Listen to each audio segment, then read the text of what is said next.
Good morning and welcome to Smoothcomps Studio. My name is Rickard Carneborn. I am co-founder of Smoothcomp and I will be your host today.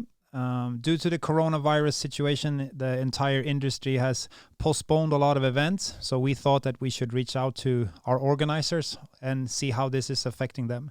So today's guest is George Hanlan. He's based in Sydney, Australia. And he's actually one of our first partners in Australia, and he's organized close to 20 events on Smoothcomp since May 2018. And he runs his events under the GH Promotions, and they run events for the ADCC organization and also events under the Australian BJJ Federation that also uses Smoothcomp. If you're watching this live, please let me know that you can hear me and see me. So give a thumbs up or write something in the comments. And you can also ask questions during this live interview to George, and I will try to have him answer them. To give some context, if you've never seen or heard about Smoothcomp, we are an online platform for combat sports. So we provide our platform to organizers to set up their events so they can organize their events, accept registrations, put people in brackets, create schedules, and then run the entire event using our digital scoreboards. Athletes can find events, they can register to the events, etc. So that's what we do. But now let's switch over to this Skype call. I have George waiting on the Skype call. So what's up, George? Hey, Rickard, how are you doing? Yeah, I'm good. How are you? It's late for you in Sydney, right? 7 p.m. Yeah. 7 p.m. All right. Yeah, it's good to catch up. Yeah. I'm interested to hear how the situation is in Australia with the coronavirus. Can you tell us a little bit? Well, I've got to the point where I'm trying not to follow too much through media. I'm just getting my source through friends or flatmates or what's happening. I think we reached. I think we're about to go into stage 3. I think. So most businesses, most gyms are all shut down. Now we're getting into there's restrictions. Yeah, when you say most gyms, is that like, do gyms have to close down, or is it like they can choose? Sorry, yeah. All gyms are closed. Yeah. Yeah. So there's no. I think there's no gatherings. No gatherings at all. Like even if you go outside now, you can't be more than 2 people. But right. I live across the. Just by going outside, there's still people that are, in groups. But yeah, that's apparently the rule is no more than 2. And I think they can police can hand out fines now. So. Have you heard of any gyms still being open to train on, despite the restrictions? Oh no. There's no gyms open, but you just see, including the gym I train at, they're just doing some online content for people to, to just tune in and do some drills at home or just keep your mind active, I guess. Yeah. Have you been working out? Have you been training? Last week we had some good surf, and so I was doing a bit of surfing. Now the surf's gone a bit. It's not so good, and I find it hard to motivate myself to train at home. But yeah. Now the surf's gone down. I'm like, I've got to do something. So I've been swinging around the kettlebell here at home. Okay. So yeah. That's about it. That's about it at the moment. At least it's something. Yeah, I had a podcast with some friends yesterday, and they were all like, because they're so into jiu-jitsu, and it's like, I think if you're really into jiu-jitsu, that's what you want to do. Like it takes a while until you kind of adapt and okay, I need to really find something else to do than jiu-jitsu. So you get yourself out there to run or something. Yeah, cause even up till last week, I have mats at home, but when I was asking people like, oh, come over, like we'll do some drills, have a roll, and the people are like, oh, I just don't think it's a good idea, or maybe they didn't want to see me. I don't know. Yeah, maybe a combination. No, but that's the hard part. Like I mean, maybe if you train with your partner, something like your girlfriend or your boyfriend or something like that, then that could work. But other than that, of course, it's a risk. Yeah, I'm jealous of all them people. I see them on Instagram training together. I'm like, I had a good girlfriend.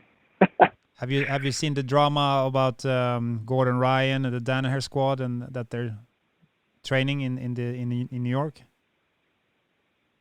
Oh, they're carrying on training, are they? Yeah. Oh, no, I haven't seen anything yet. No. Okay, yeah.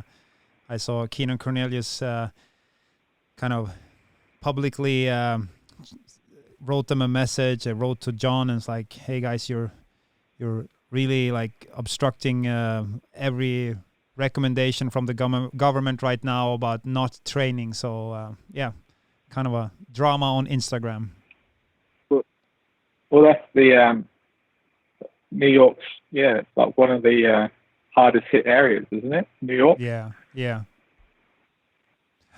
Yeah, it's hard. I mean, like I understand also smaller gyms. I mean, Henso is not, of course, a small gym, but they're of course struggling financially, and it can be, the difference between closing down or not. But in a situation like this, my opinion is that you can't train jiu-jitsu. That's like the worst sport of them all, probably. Yeah.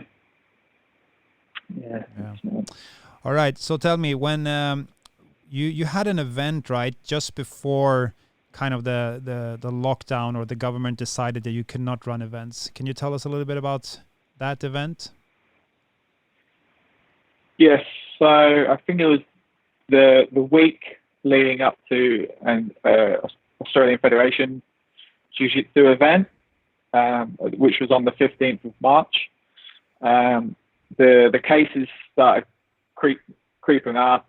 I think it got to 70. I think it started to be a bit of a breakout, and we were panicking because on the Friday before the event, that's when it was getting serious, and we were like hanging on to see what the Prime Minister was going to say. Like he was making an announcement at 3 p.m. and we were hanging on it to like, well, we may have to cancel this event today. Like this might be it. Yeah. But the Prime Minister said from the 16th of March, that's when there's going to be no gatherings over 500 people. Okay. So we looked at it and we thought, well, it's there's 70 cases in New South Wales. Obviously, there is a risk of, there's a risk of running an event and someone, if someone comes down with, they may have the COVID, but by then as well, a lot of people started pulling out of the event. Yeah. So, for Friday and the Saturday, especially on the Saturday, they started pulling out of the event. So we said, well, if the government are saying that it's from Monday, then we're gonna take it on us to still run the event. People were still messaging us saying run the event. So we went ahead, ran the event. We put some extra measures in with hand sanitizers and did what what we could have done. Yeah. And even on the event day, we had a lot of people that didn't show up. Yeah. So, but it's still, in the end, it still turned out to be a great event. It was 2 weeks ago, and thankfully nothing's come of it. Whereas no one said there's been no one got infected from corona from the event or anything. So that's the was this lucky for us. Sydney Jiu-Jitsu Championships, right? Yeah. Yeah. Actually, Sydney I have your. Championship. I'll share my screen here so we can take a look. Let's see if this works. Here you go. This is it, right? Yep. Yeah. So I can see the brackets here. It was another great event. So. Yeah. Four mats, right? No, 6 mats. 6 mats, yeah. What's this? It says NSW League, Sub Apparel, Tatami, Rhino. You have some labels on the mats. It was just for the sponsors, really. Just we had the sponsors. We just had the mat, the names of the sponsors for the mat. So just give them a bit, keep them happy. Yeah, that's good. Hyperfly, all right. Yeah, Hyperfly, awesome. big supporter. Yeah. All right. So yeah, that was the last event. That was the last event. So. And I mean, do you have any foresight or like expectations on when you can get up and running again? When is your next event planned to? It says. To be honest, I'm not even really thinking about it. I have the Subversion. The Subversion is a invitational show. Mm-hmm. And then on the Smoothcomp, that's just qualifier. So we have the Smoothcomp, we have the Subversion qualifier, and I run that with the Smoothcomp software. Mm. But yeah, that was it. The Subversion is in May 16th, but to be honest, I don't think that's going to go ahead. No. And then after that, I just stopped planning ahead, really. What do you? What's your other profession, or do you do this full time? Pretty much full time, yeah. Yeah. Yeah. So is that a stress that you cannot run events? Nah, not really. No, not too much at the moment. Well, if it goes on for longer than 6 months, then yeah, I guess I'll have to find and do something else. But at the moment, I'm in good spirits. I live across the road from the beach. I'm just hanging out, going for walks, go for a surf. Until they say you can't come out your house, then it won't be good. I like that attitude. Is that the Australian laid-back attitude, or is that you? Bit of both, I think. Yeah. Yeah. But it's I hear a lot of people actually taking good advantage. I actually spoke to Kit Dale. Do you know Kit? Yeah. Yeah. He comes here a lot to my academy, and we become good friends over the years. So we had him on our academy podcast yesterday, and he's in California right now. But he's really taking advantage of this situation and try to, learn new skills and really, take this time and make something good out of it. And I hear a lot of people do that. So. Maybe it becomes something good in the long run. Of course, it's super tragic with a lot of deaths and businesses going under, but hopefully we will survive this and become better. Yeah, I was watching your your interview from yesterday, and you brought up about Piers Morgan, and just like how he said, this is nothing. This is nothing compared to what people had to go through 70 years ago. So exactly. Yeah. Just stay home and watch the telly. Yeah. Yeah. Or some BJJ fanatics instructional. Exactly. Yeah. I mean, imagine if we didn't have internet. I watched Jimmy Kimmel is one of my favorite TV shows, and he runs like his show from home right now, and he made this joke about imagine if internet was dead right now, if you had to choose between water or internet. He's like, I would drink my pool. Yeah, I like Jimmy Kimmel. Yeah, really yeah. nice. So and plenty of Netflix at the moment as well. So yeah. I just I stopped watching it because. Have you heard of that one, the Tiger King? Yeah, I seen it. I started watching it, but I haven't gone through the first episode yet. Yeah. Tell me. Yeah. Well, I just thought, you see everyone talking about it. Yeah. I started seeing all the memes about it. So I was like, all right, I'll give it a go. Because normally Netflix, they produce quite good documentaries, and I started watching Tiger King, and I was like, this is done. Like I stopped after like the second episode. Okay, because it wasn't that good, or you'll have to find out for yourself. A lot of people like it, and they're raving about it, but I was just like, no, this is not nuts. for me. All right. Okay. We got some comments here from George. Thank you. Unfortunately, I get an error message here for loading comments. I can just read them on my other screen, but he says hi. So hello, George. Returning visitor on our podcast.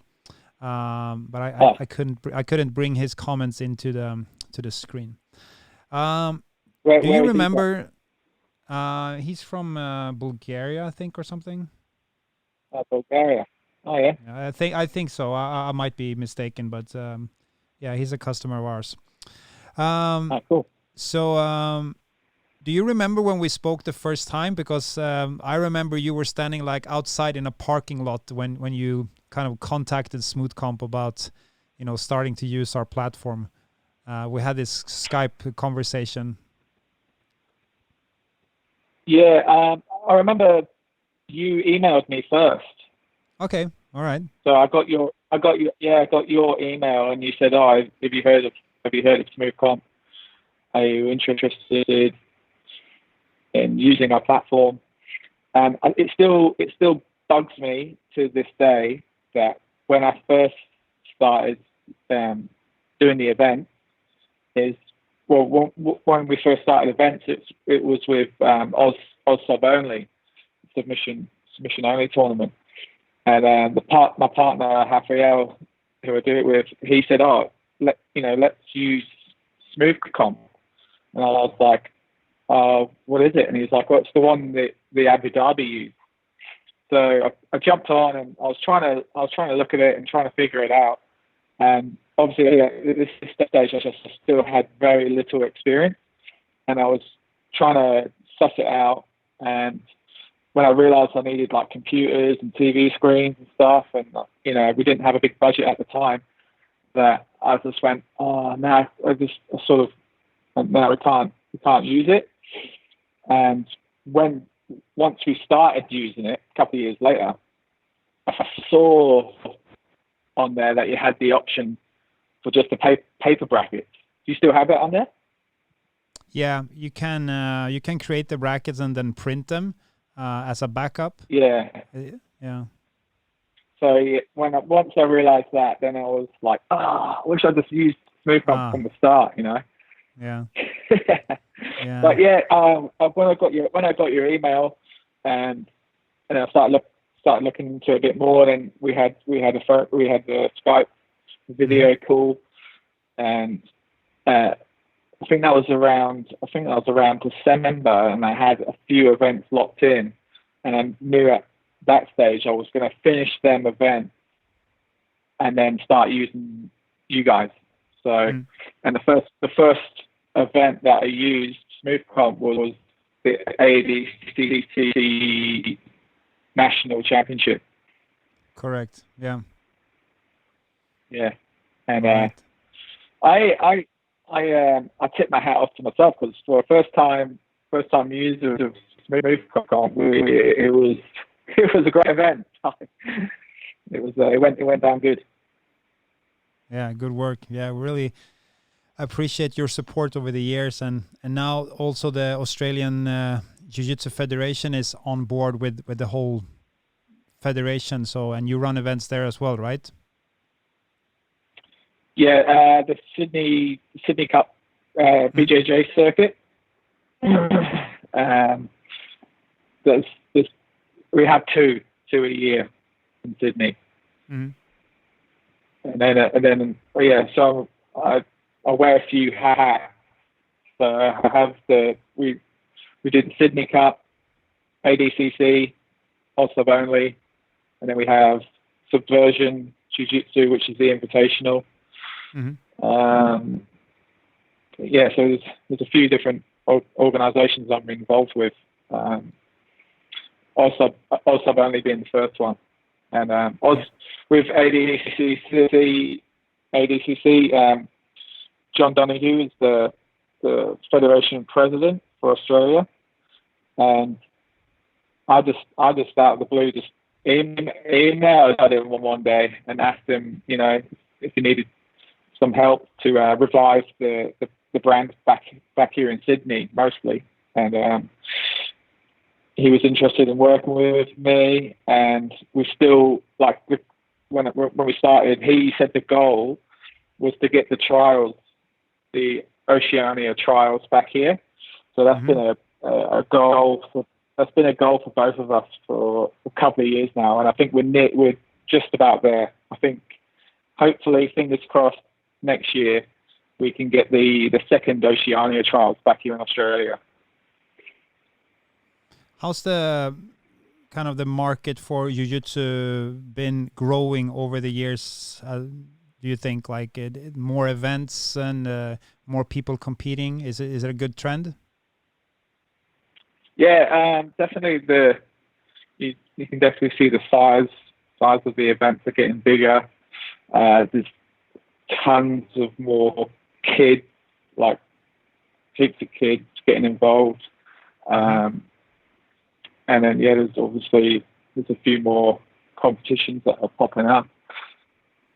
Yeah, it's and even gyms, like there'll be 4 or 5 gyms in each suburb now. It's just crazy, and everyone knows. If you talk to someone now, like compared to 5 years ago, when you say, I train jiu-jitsu, and people say, oh, what's that? Is it? And compared to today, when people are like, wouldn't have a clue. Compared to today, when you say, oh, jiu-jitsu, most people are going to say they know what it is. So it's a big growth in the sport. So during this pandemic, it's of course affecting you, as you mentioned. How are you trying to adjust your business, or are you just waiting it out, or have you gone into start planning other stuff meanwhile? At the moment, I'm still trying to recover from we had a big event planned for Melbourne on the 21st and 22nd of March, which was a week after that ban got put in place, and that was to be held at the Arnold Sports Festival. So you would be familiar with the Arnold Sports Festival. So that was when I had to cancel that. That was a big blow for myself, because to be at an event like the Arnold Sports Festival was a big honour. So well, yeah, from that, I guess everyone's just got to take it on the chin and just wait it out. And I guess everyone, once it eventually blows over, we'll be back, and everyone will be back stronger, like competitors as well as organisers, So yeah. So can you describe like what's your role leading up to an event? Like, can you describe the days before an event? What do you do, like both in terms of using Smoothcomp, but also what's your main work for an event? I guess for any event, most of the work comes down to the last, I'd say, week to 10 days, and then obviously the weekend of the event. So up until that last week, it'll just be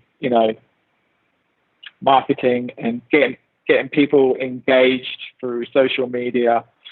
Always posting on Instagram, Facebook. Trying to get some hype. You're really doing a good job there. I always see your posts, and you're always like tagging Smoothcomp, but also being out there and being active. Yeah, so just try and keep on top of that, and then like the last week of it until the event is just organising all the staff, referees, logistics of the venue, the mats. So it's pretty busy the last week, and then even from when we go set up the day before, and then actually running the event. So I've got it pretty down pat now. It used to be, the first couple of years it's pretty stressful, but now I've got a rhythm, and I can, the last week just make sure I'm on the ball. And when do you close your registrations? Depends. If I generally know it's going to be a big event, it'll be like a week before, especially like the AFBJJ, the Federation Comp. They'll be closing the registrations on the Monday or the Tuesday if the event is on the Sunday. But, okay. Do you have a limit in your events? Like, have you ever reached that limit? Okay, I can't take more than 1,000 competitors or something like that. Has that ever happened? The one we did one last year, and that got to 800 total registrations. Yeah. And I think we just didn't. Yeah, we didn't want the day to drag on too much. So once we got to 800, we called it at 800, just because we had eight mat areas, but we didn't want a prolonged day. We sort of want everyone to, that's just the worst thing. Coming from a competitive standpoint as well, just being at an event from 9 in the morning until 7 or 8 p.m. at night. So yeah, I think if you can finish an event around 4 or 5, I think that's the perfect time. Yeah, 4 or 5 in the afternoon. Yeah, we're watching your event here, and I can tell that you finished around 4 o'clock for most of the mats here. So yeah, that's a pretty good day. Like starting at 9 and then finishing at 4. Yeah.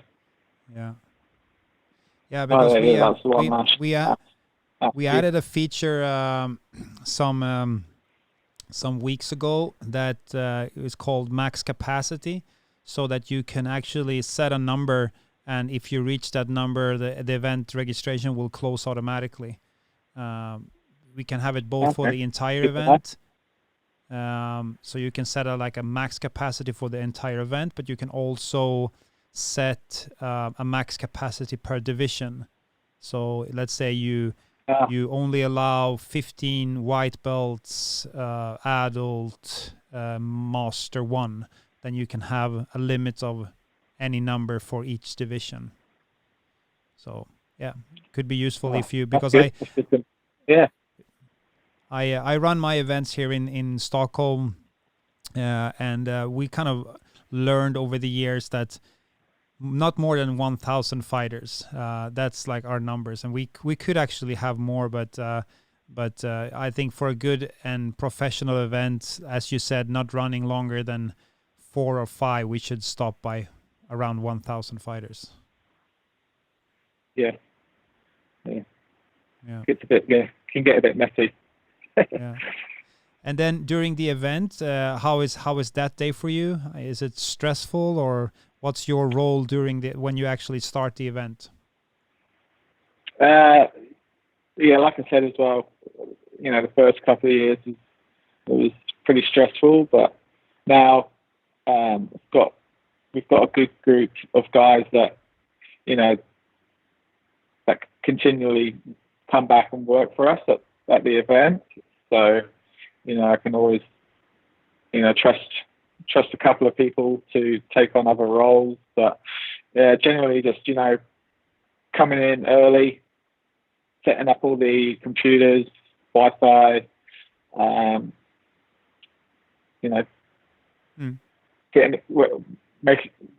all the staff come in, give them a rundown of the day, and then basically just go from there. We've got a pretty good rhythm now. So yeah, that's what I like.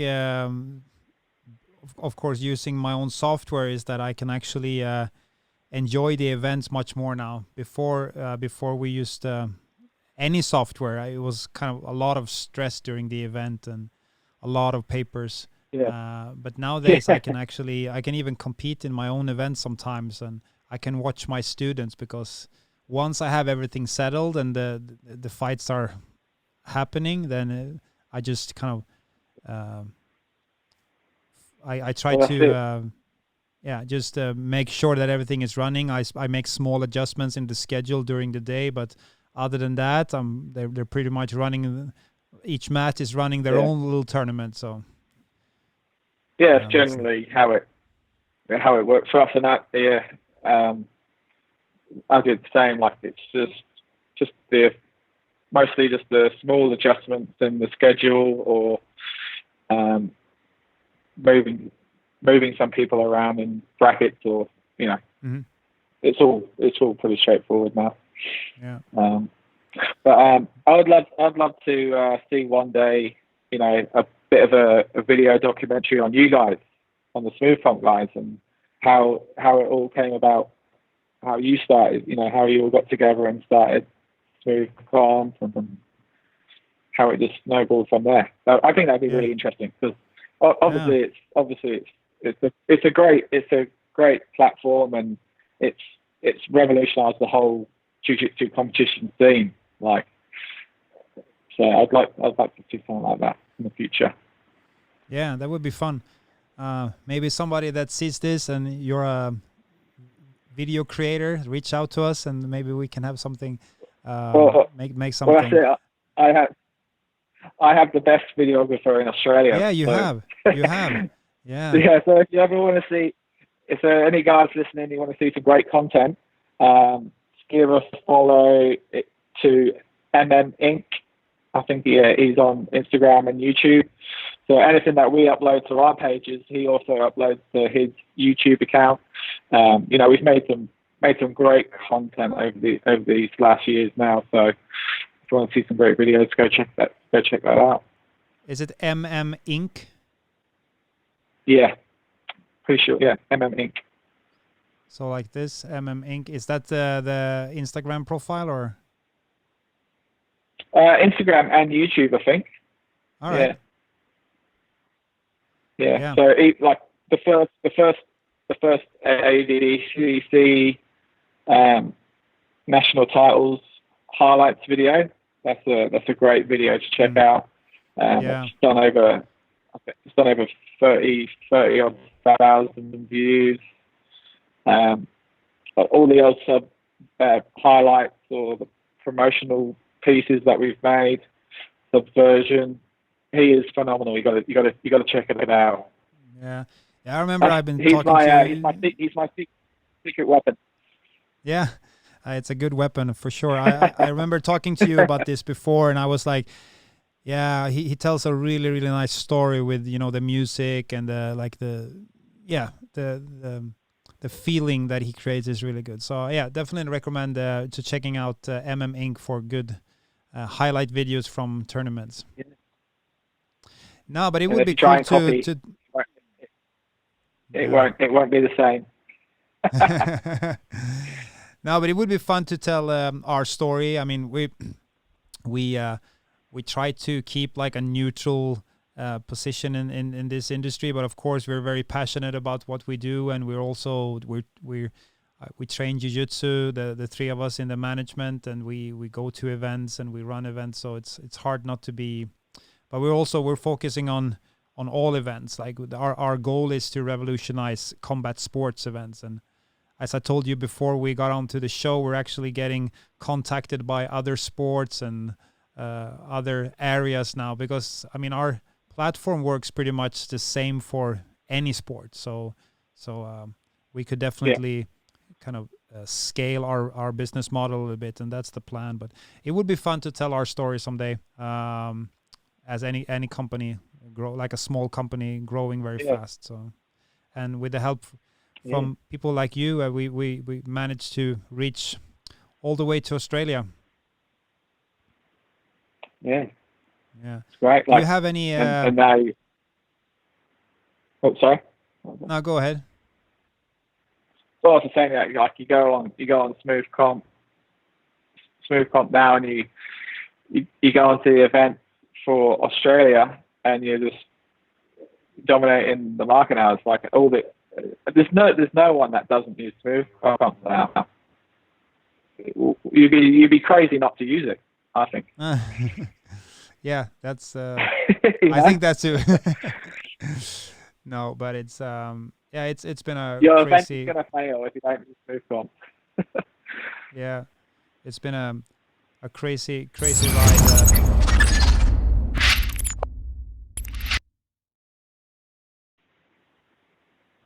Here's the map of Australia with the events for the Australian Federation. Yeah, it's been a really fun ride, and we're enjoying it a lot. Do you have any kind of dream feature request that you are missing in the platform? Well, I know that you just started doing the Smooth stream. Yeah. That's something I'm interested in, but as a pay-per-view. So we know obviously when I do an invitational event, if I could go through the Smooth stream and then charge people to view it, to connect them to view it. But I don't know how far obviously you've just started it, so I don't know how far you've got with it yet. It's on the roadmap. We've been in like a open beta now for about a year, and we're ready to launch very soon. Now the coronavirus kind of made us prioritize a little bit differently, but we're definitely very close to that. And pay-per-view is on the roadmap.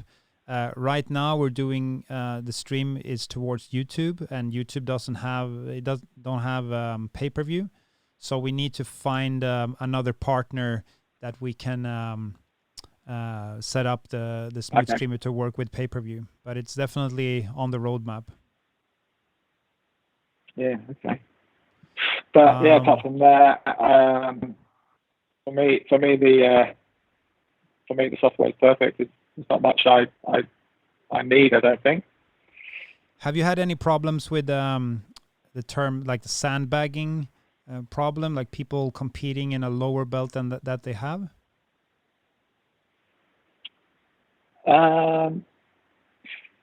We have, but it's quite, you know, when you look at it internationally, it's quite widespread. You know, yeah. It's, you know, if they are in the blue belt division and they are, you know, and they have a blue belt on, you know, there's not much you can do. But you do see it. I do see it a lot. Yeah, you do see a lot of people held back, or they want to hold themselves back to, you know, go to the World Championships that year. You know, there could be, you know, a blue belt or a purple belt, and they've been on that belt for 4 or 5 years. You know, so. We're actually introducing belts now. We're introducing belts in Smoothcomp, I hope this week. So on Friday, we're going to talk a little bit more about that and hopefully show you. Yeah, to summarize, we're introducing belts. So once you have competed at one level, you cannot go back. So if you competed as a purple belt, you can never register for blue or white anymore. Okay, I see what you're saying. I don't think I've ever seen any people doing that. Yeah, I think people would get called out pretty quick if they were doing that. Yeah. All right. Okay, man. It's been nice talking to you and hear about the situation. I hope that you and your family and everybody can stay safe and see this through. Yeah, you too. Yeah. And we just got to stay positive. Yeah, that's what we need to do. Stay away from hugging each other for now, and then stay positive, and then and we'll be back on the mat soon. Exactly. All right, George. Awesome. Nice to talk to you, and I'm gonna make a small outro here, but yeah, it's been really nice talking to you, and see you soon. Okay. Thank you. Thank you guys for having me. Yeah. Awesome. Bye-bye. Okay, bye.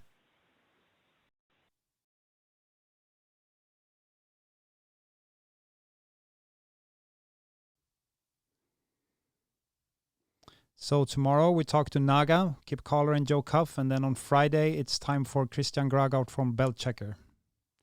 It's going to be live on Facebook and YouTube.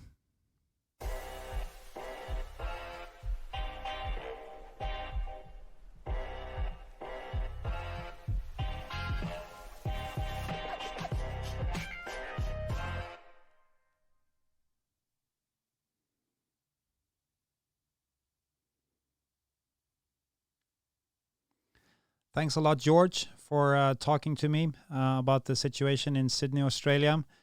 Thanks for watching. If you've been watching this, tomorrow we're going to call Naga, one of the largest jiu-jitsu companies in the world, and probably the first big company to really promote jiu-jitsu in Northern America. So looking forward to that. And then on Friday, it's time for Christian Graugart. He's the man behind beltchecker.com and also the man behind Globetrotters. So join us tomorrow. It's 4 p.m. Thursday and 4 p.m. Friday for those interviews. Thanks for watching, and see you tomorrow.